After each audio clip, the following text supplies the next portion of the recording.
Gartuuleen siyaasaa Amaaraa mootummaarra dhiibbaa cimaa geessisaa jiraachuun isaanii dhaga'ame. Turizimiin matoora dinagdee maqaa Itoophiyaa ol kaasaa jiru jedhame. Iraan pirezidaantii Ameerikaa Doonaald Tiraamp baasa gooteetti jirti. Jalqabarratti hordofaa turtan ijoo oduutii bakka jirtan maran nageenyi isinaa ga'u daawwattoota keenya. Miidiyaa keessa waliif TV irraa oduu saatii kanaa keessin himaa jiru an Uudii Muusaati kallattumaan gara bal'ina oduutiin dabala.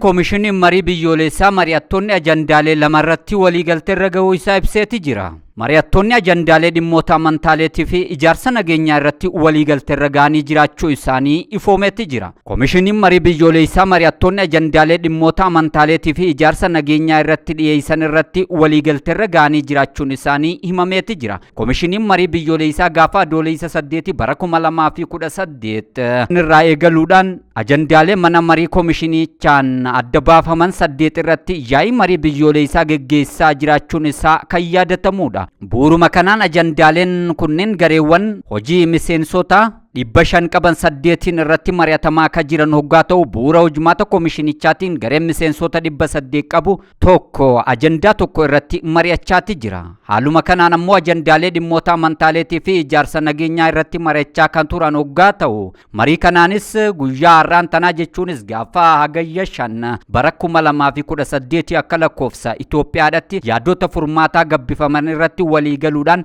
qaboo yaa'ii qabame irratti mallatteessaniiti jiru jaameeti jira. Mari'attoonni ajandaalee birooti irrattis haaluma wal fakkaatuun yaadota ajandaalee isaanii kan waloo godhachuudhaan qaboo yaa'ii isaanii irratti waliif mallatteessuudhaaf waliigalu jaameeti eeggamaa jira.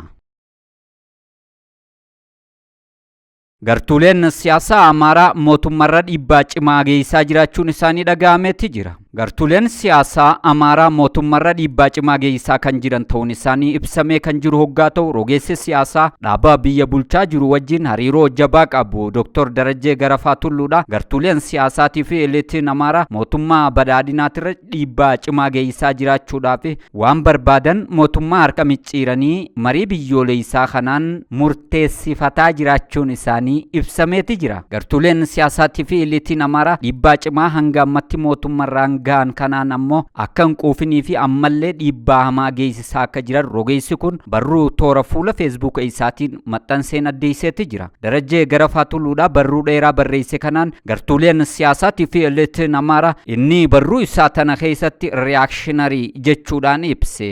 Seensa heera mootummaadhaa irraa sabootaa fi sablammoota hajaamu nuufaqaa jedhanii gaafachuu isaaniitii fi gaafiin isaanii kunis deebisa argachuudhaan murtaa'uu fi himeeti jira. Gartuun siyaasaa Amaaraa kunniin keeyyanni 39 kan waa'ee mirga ofiin murteeffachuu hanga foxxoquu jedhamu keessaayis foxxoquu kan jedhu akka haqamu gaafachuudhaa fi gaafiin isaanii kunis fudhatama argachuudhaan foxxoquu kan jedhu akka ba'uuf murteeffamee fi jiraachuun isaa ibsameeti jira. Dabalataanis Dr. Darajjee Garafaadha barruu isaa tanaan gareen siyaasa kaabaa kunneen lafti akka shaqaxatti akka gurguramtu gaafachuu isaaniitis kan hime hoggaa ta'u gaafiin isaanii kunniinis ammoo marii biyyoolessaa adeemsifamaa jiruun deebisaa argachuudhaan lafti akka bitamee gurguramu murtaa'ee fi jiraachuu isaa himeeti jira. Gartuun siyaasaa kaabaa kunneen keeyyata 49 lakkoofsa 5 irra kan jiru dhimma faayidaa addaa Oromiyaan Finfinnee irraa argattu naaf haa ba'u jechuudhaan gaafatee jiraachuu isaatii fi faayidaan Oromiyaan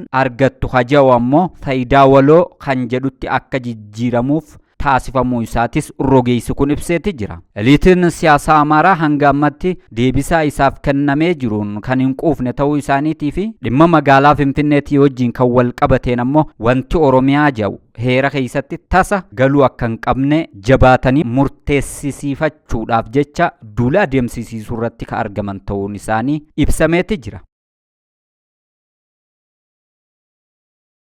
Mariin biyyoolessaa nagaa waaraa fi waliigaltee biyyoolessaatiif gahee olaanaadha qaba jedhame. Mariin biyyoolessaa Itoophiyaa keessatti geggeeffamaa jiru nagaa waaraa tasgabbii fi waliigaltee biyyoolessaa akka uumamuuf gahee olaanaa kan qabu ta'uu isaa jiraattonni magaalaa Adaamaa ibsaniitti jiru. Jiraattonni kunniin miidiyaaleedhaaf yaada kennanii turaniin garaagarummaa fi waldhabdee gadi fagoo waggoota dheeraaf ture marii fi karaa nagaatiin furuudhaaf mariin biyyoolessaa carraa seena qabeessaa fi carraa guddaa ta'uu isaa ibsaniitti jiru. Adeemsi marii biyyoolessaa kun biyyattiin aadaa humnaa fi walitti bu'iinsaa keessaa baate karaa qaroomaa ta'een qofa marii wal dhageettii fi walii obsutti caa jiraachuu isii kan agarsiisu ta'uudhas jiraattonni magaalaa Adaamaadhaa kanneen dhimma marii biyyoolessaa irratti miidiyaalee garagaraatiif yaada isaanii kennanii jiran ibsaniitti jiru. Garaagarummaa jiru mariidhaaf dhiyeessuudhaan karaa nagaatiin mari'achuu eegaluun nagaa waaraa biyyaaf tokkummaa ummatootaatiif akkasumas ammoo badhaadhina hunda galeessaaf bu'uura kan ta'uu isaa lammiileen ibsaniitti jiru. Adeemsa yaa'ii marii biyyoolessaa keessatti yaadawwan ka'an Itoophiyaa jiddu galeessa kan godhatan ta'uu isaaniitis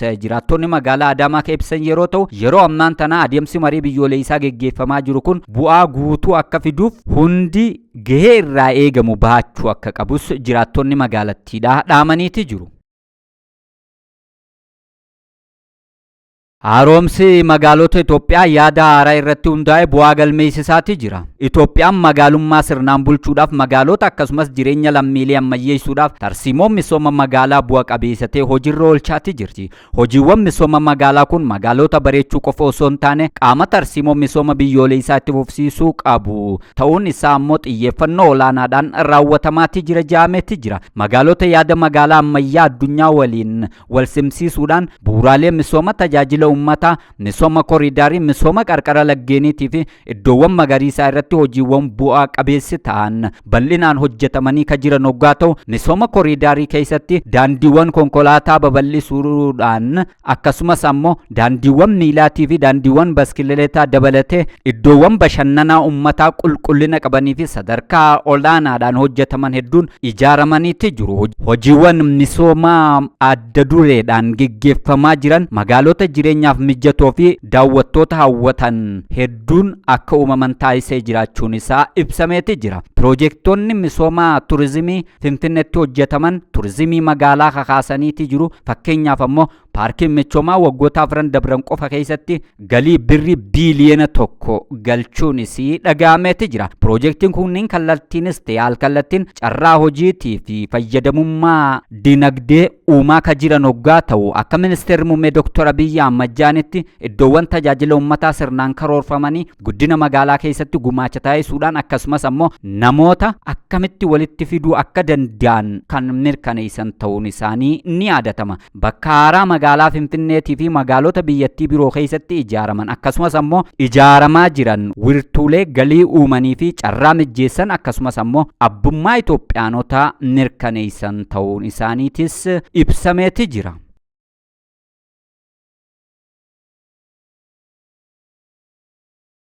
Leenjiin khalaqa saayibarii gannaa nageenya saayibariitiif qooda olaanaa qaba jedhame. Leenjiin khalaqa saayibarii waqtii gannaa kennamu nageenyaa fi birmadummaa saayibarii keessatti qooda olaanaa qaba jedhan Daarikteerri olaantuun bulchiinsa nageenya odeeffannoo biyyoolessaa Tigist Hamed.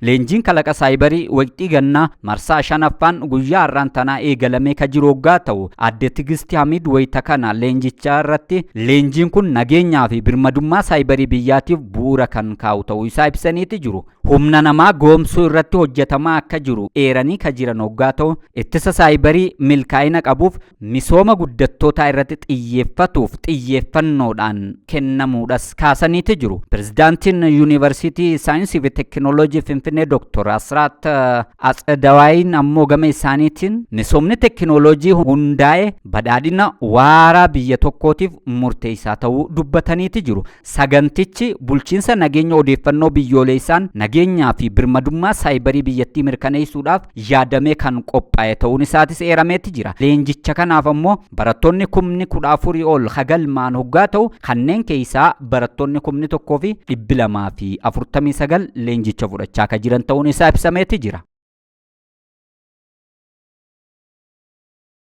Turizimiin matoora dinagdee maqaa Itoophiyaa ol kaasee jiru jedhame.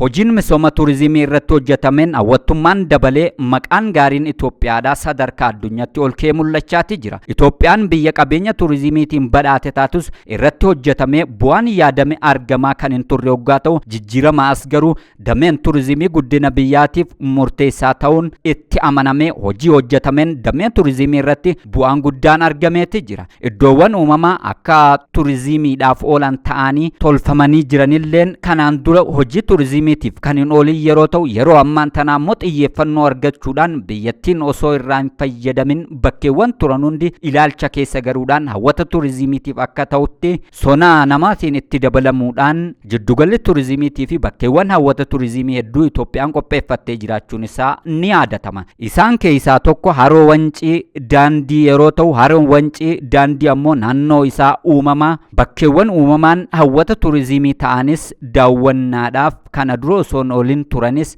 yeroo jijjiiramaati asitti ammoo hojiiwwan naannichatti hojjetamaniin jiddugala turizimii biyyattiin qabdu keessaa tokko ta'uu dandeesseeti jirti. Holqi Soofumaris iddoo ajaa'ibaa uumaan Itoophiyaa badhaase ta'us garuu sirnaan osoo ittiin fayyadamin bara hedduu turee kan jiru hoggaa ta'u dhiyeenya ammoo jijjiiramaasitti xiyyeeffannoon olaanaan kennamuufi isaatiin haaromfame bakkichi irra deebiidhaan tolfamuudhaan jiddugala turizimii Itoophiyaa keessaa tokko ta'eeti jira. Itoophiyaan bishaan bonaa fi ganna yaa'u bosona daldala kaarbooniitiif ooluu fi qabiyyeewwan uumamaa qalbii nama booji'an hedduu osoo qabdu misooma isii irraa fayyadamuu dhabuun isii kan yaadatamu hoggaa ta'u damicha ammoo jijjiirama asitti hojiin guddaan irratti hojjetamuudhaan mootummaan jijjiiramaa ilaalcha keessa galchee qabeenya Itoophiyaan qabdu misoomsuun itti fayyadamuudhaaf hojii turizimiitiif akka oolu taasifameeti jira. Haroo Wancii daandiitis ammoo misoomee jannata lafarraa fakkaatee kan jiru yeroo ta'u kanarraa ammoo Itoophiyaan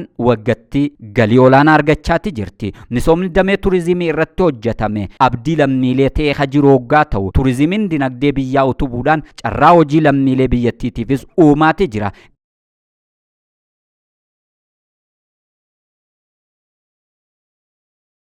Oduu xumuraatiin Iraan Doonaald Tiraamp baasa gooteeti jirti. Tiraamp makiinaa nyaataa keessatti dhokatee Turkii keessaa ba'uun isaa dhaga'ameeti jira. Pirezidaantiin Ameerikaa Doonaald Tiraamp yaaddoo haleellaa fi ajjechaa Iraaniin irratti raawwatamuu danda'a jedhameen walgahii naatoo yeroo dabre Turkii keessatti geggeeffamee turerraa yommuu ba'aa turetti tarkaanfii nageenyaa iccitii ta'e fudhachuu isaa gabaasni haaraan ba'e ifoomsee kan jiru hoggaa ta'u. Gabaasa The Washington Post irratti hundaa'uudhaan Reuters fi Associated Press Trump magaalaa Ankara irraa yeroo ba'u dhokachuudhaan xayyaara Air Force One kaduraan pirezidaantonni Ameerikaa ittiin imalaa turaniin waan imaluuf jiru fakkeessuudhaan garuu ammoo xayyaara waraana Ameerikaadhaa xiqqaa C-32A jedhamuudhaan beekamurraa Ankara irraa ba'uun isaa ifoomeeti jira. Tarkaanfii iccitii kanaan Tiraamp eega xayyaara duraanii irratti kaameeraa fi gaazexeessitoota duratti mul'atee booda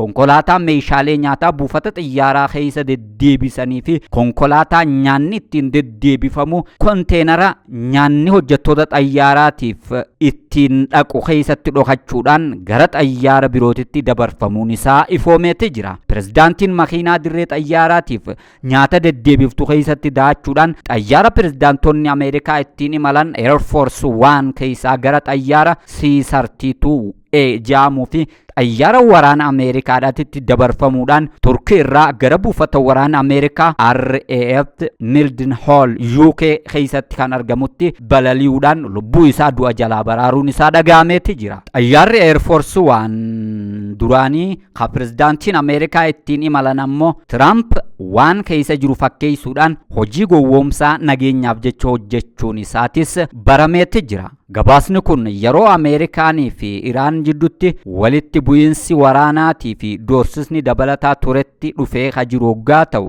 qondaalonni nageenya Ameerikaadhaa Tiraamp irratti balaan nageenyaa cimaan aggaamamee jiraachuu isaa ilaalcha keessa galchuudhaan xayyaara haaraa Kaataar irraa kenname fayyadamuudhaan nageenya isaa guutuu mirkaneessuu irratti fulleeffachuu isaanii gabaasni duraan ba'ee ibseeti jira. Tiraamp gara Turkii yeroo deemu xayyaara Boeing 747-8 haaraa kan Qaataar irraa kennameefii ture fayyadamuudhaan garuu yeroo Turkii irraa ba'u xayyaara duraanii Air Force One dhiisuudhaan tooftaa addatti fayyadamuun achirraa ba'uun isaa himameeti jira. Yeroo sanitti ammoo Tiraamp xayyaara duraan ittiin imalan sababa sodaa nageenyaatiin wal qabsiisuudhaan gaafatamnaanis xayyaara haaraa san gara UK'tti loltoonni Ameerikaa achi jiran akka daawwataniif dursanii erguu isaanii himaniiti turan. Dabalataanis yeroo Tiraamp Turkii irraa ka'etti tiraanispoondarri xayyaara Air Force One xayyaarri pirezidaantonni Ameerikaa ittiin imalan yeroo muraasaaf cufamee ture waggaa ta'u. Tarkaanfiin akkanaa yeroo pirezidaantiin gara naannoo balaa olaanaa qabutti imalu nageenyaaf kan fudhatamuu fi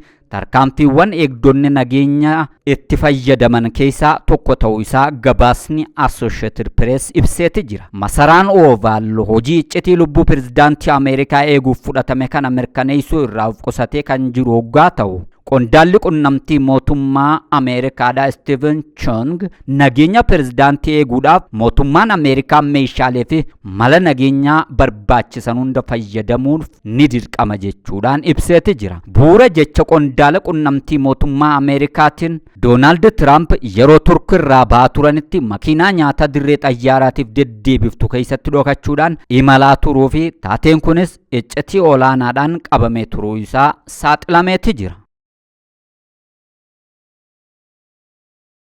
Egaan hordoftoota keenya miidiyaa keessa Waliif TV irraa oduu isin biraan gaa turre kanumaan raawwadheetiin jira. Qophiilee fi sagantaaleen Waliif TV kaafanitti dhufanii nagaan naa tura. Fayyaa dee'a.